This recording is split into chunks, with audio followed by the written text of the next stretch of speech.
Amigas, amigos, muy buenas noches.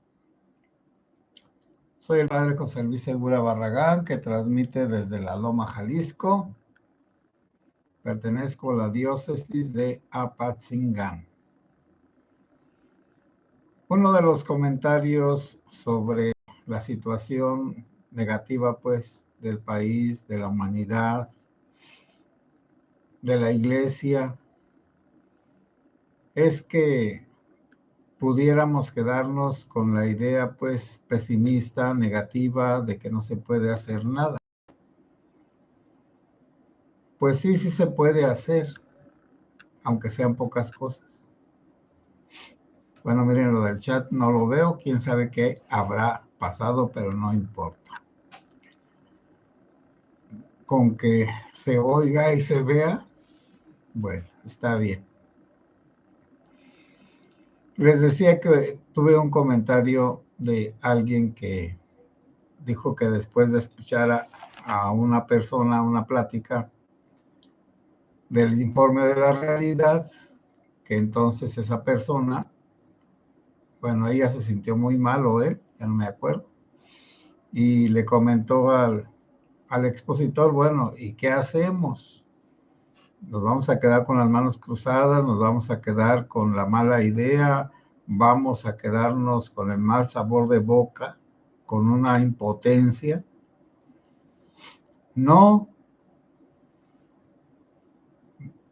es cierto que no podemos, bueno, cada persona sola no puede cambiar mucho, pero sí puede cambiar un poco. Pero si sumamos a muchas personas, lo que haga cada una sumado es mucho. Por eso es importante que no nos desanimemos. Por eso el título de la plática, hacer bien donde puedas, como lo que puedas, a quien puedas, haz el bien.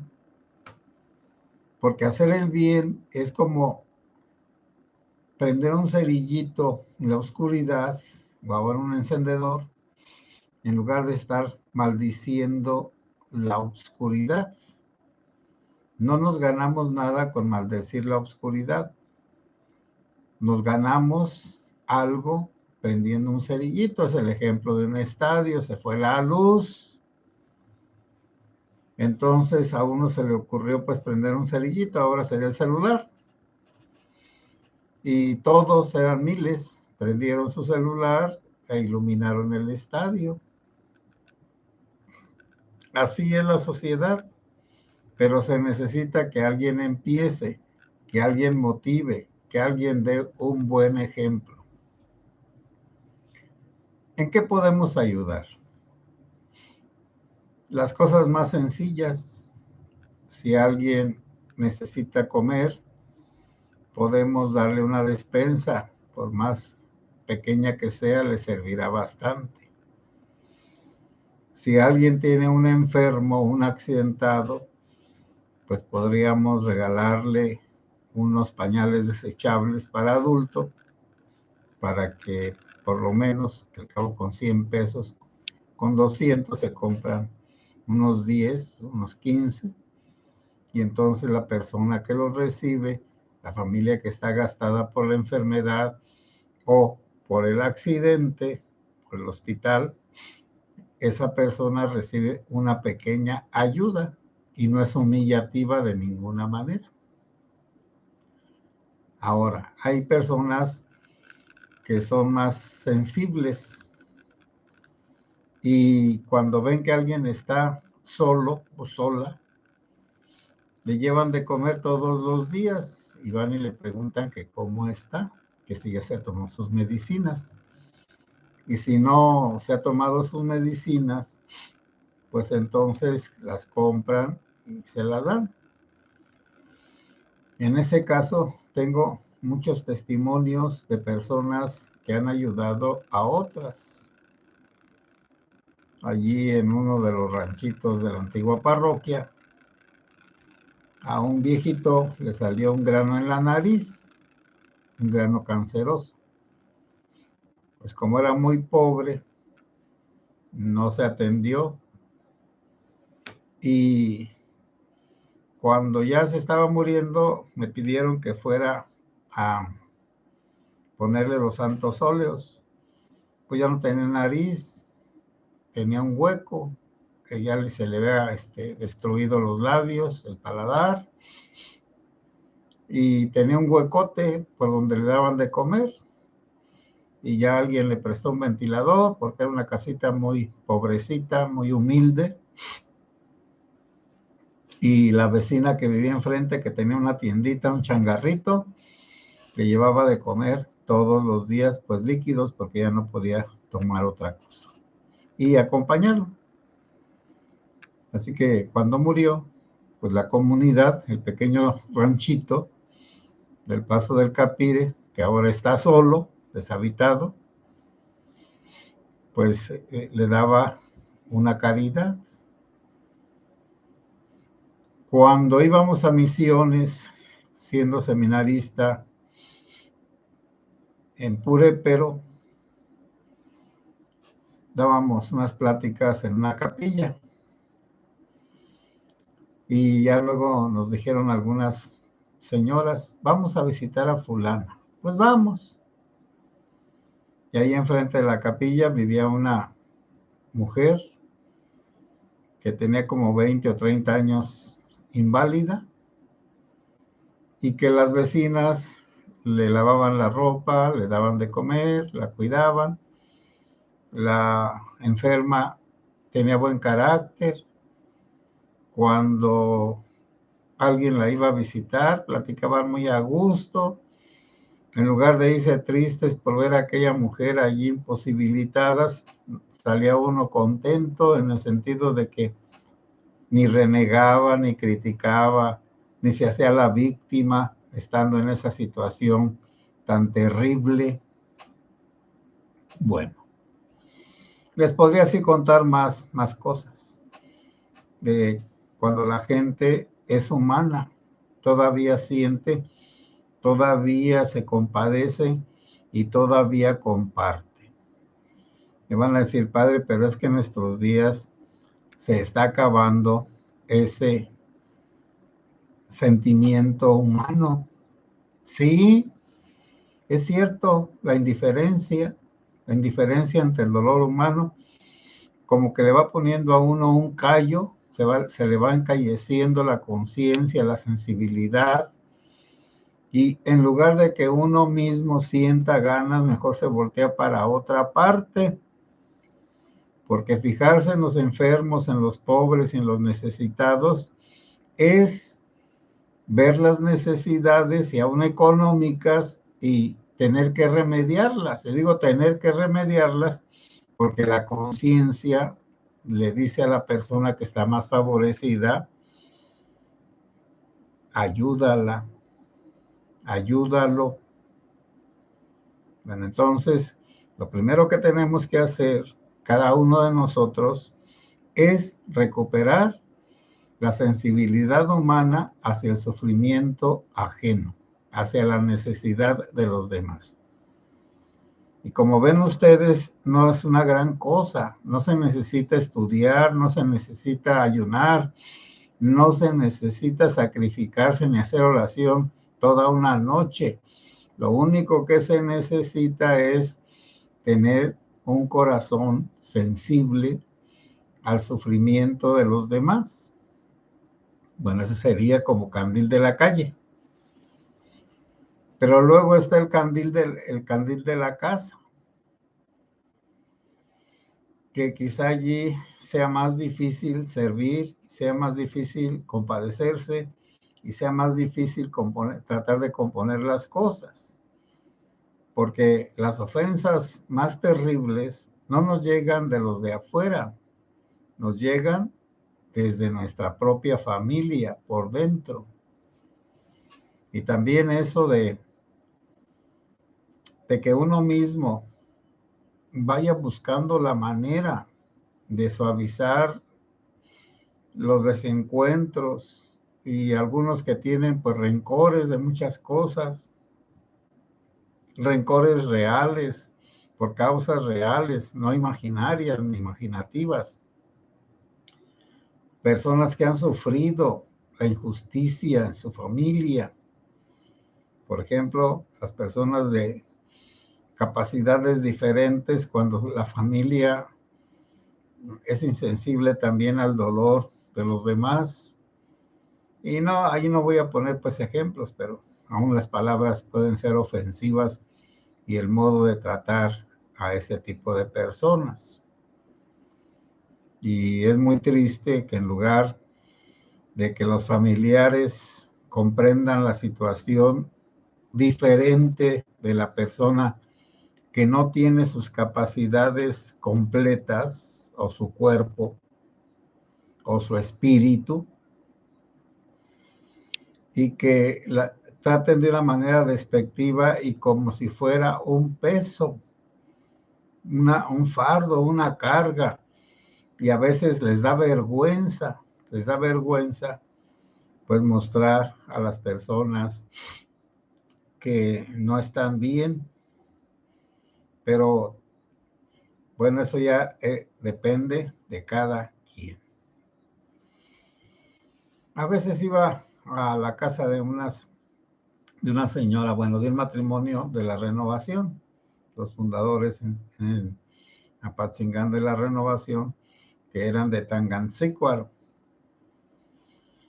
Y mucho tiempo estuve frecuentando esa casa, hasta que un día me dijeron: padre, ¿no le pones los santos óleos a un hermano que tenemos?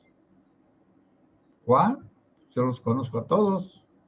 No, tenemos uno allá adentro que su crecimiento mental es de 3 años. Y mi papá es el que se encarga de llevarlo al doctor, al dentista, porque él por sí mismo pues, no puede hacer nada, ni se le puede hacer nada. Está fuerte, está robusto, pero precisamente por esa condición de que no se desarrolló bien, pues se murió pronto. Bueno, pronto entre comillas, lo cuidaron como hasta los 30 años, desde que nació hasta que murió, y nunca dijeron nada, ni se quejaron de tener a una persona a la que tenían que, pues, limpiar, bueno, como un niño, el pañal y esto y aquello, y fue creciendo, y era igual que un niño. Te tenían que dar de comer en la boca, todas las cosas que hace una persona normal, pero como si fuera un niño de 3 años.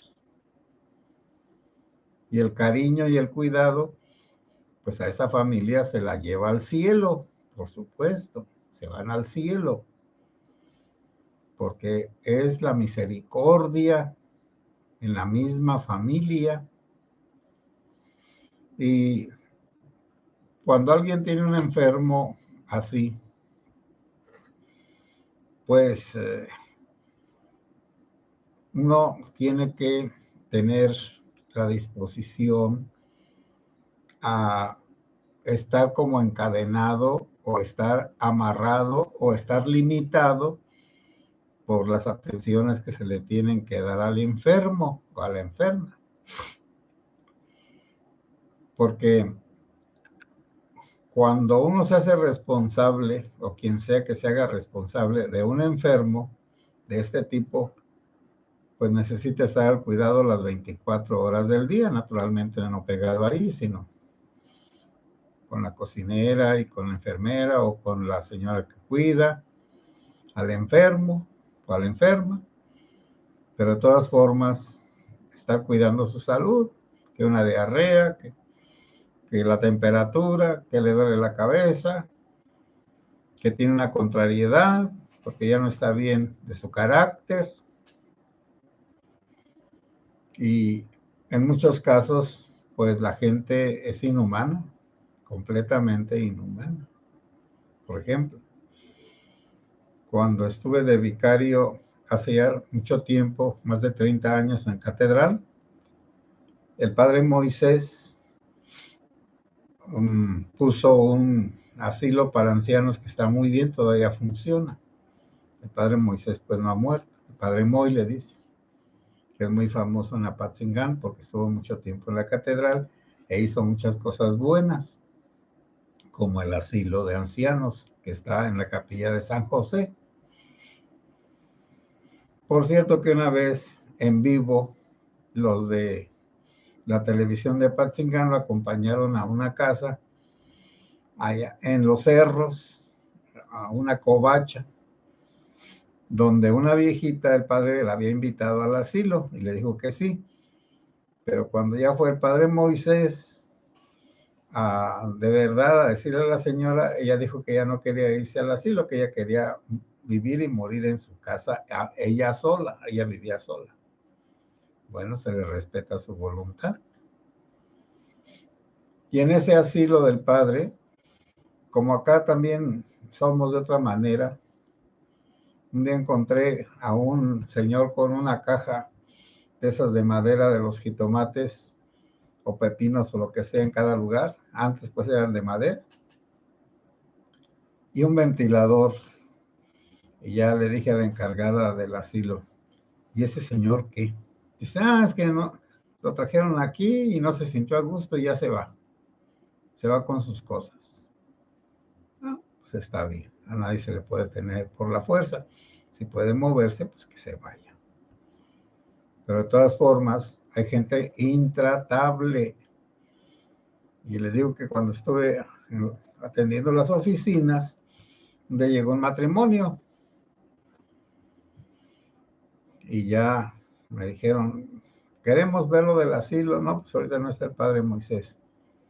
Bueno, le vamos a decir a usted, es que ya estamos cansados de tener un enfermo, no podemos ir a ninguna parte, tenemos que ser responsables con él las 24 horas del día, ya nos cansamos, por eso queremos venir con el padre Moisés, para que ese enfermo ingrese, ese anciano, en el asilo, y allí se quede y nos libere. Bueno, yo no dije nada. Cada persona, cada quien sabe sus capacidades e incapacidades. Y cada quien puede hacer las obras buenas que pueda o puede rechazarlas. Porque hacer el bien es voluntario. No es a fuerzas, no es por la fuerza, es voluntario. Y tiene que nacer del corazón, tiene que nacer de un sentimiento de acompañar a las personas en sus carencias, necesidades, en sus enfermedades, en sus pobrezas, en sus desgracias, y entender que Dios, aquí voy a hablar como sacerdote, que Dios nunca se queda con las cosas buenas que uno hace. Dios se la regresa y se la regresa al doble. La semana pasada vinieron unas religiosas que estuvieron aquí y ya fue el jueves, la semana pasada. Y bueno, ya vi que estaban que habían venido y siquiera para su gasolina. Bueno, pensé y ya les di 1,000 pesos. No lo estoy cantando ni nada, es por la experiencia que sigue. Otro día iba a venir un grupo de sacerdotes. Fui a Tepalcatepec a comprar queso con pues una de las queseras más importantes, y que el señor es muy católico y que nos ayuda a todos nosotros, pero yo no iba pensando en eso, ya después fue cuando lo pensé. Lo que iba era porque tenía una gran variedad de quesos. Y ya le dije cajita y ya padre, el queso que se va a llevar cuesta 2,600, pero yo quiero ayudarlo, deme 600. Más temprano había dado 1,000 pesos a las religiosas. A las pocas horas, una persona me dio 2,000 pesos. Y les digo esta experiencia porque no es la única que me ha tocado. Además, yo no les di el dinero a las religiosas para que luego alguien me diera más. Simplemente pues, tienen necesidad a lo mejor de su gasolina o lo que sea, el pasaje. Pero yo les comento todo esto porque toda mi vida ha sido así, de que hacer el bien es sembrar frutos de bien. Y por supuesto que hacer el mal, pues es sembrar frutos de mal. Pero ahí le voy a dejar. Pero de todas formas, no nos quedemos en el conocimiento de la realidad con malos sentimientos, con desánimo, con impotencia, con tristeza, sino veamos que en lo poquito que podamos hacer, Dios nos va a ayudar y nos va a retribuir. Ahora, cuando Él quiera. Naturalmente que es mejor que no nos dé nada, que demos y ahí quede la cosa y que sea una buena acción para que Dios la tenga en cuenta para nosotros. Pero de todas formas, lo que yo les puedo decir es que Dios nunca se queda con las buenas obras de nadie. Amigas y amigos, pues muy buenas noches. Les digo que no funcionó el chat. Ya luego seguimos en las pláticas de este estilo. Esta plática la tomé de un comentario de uno de ustedes. Buenas noches y que Dios los bendiga.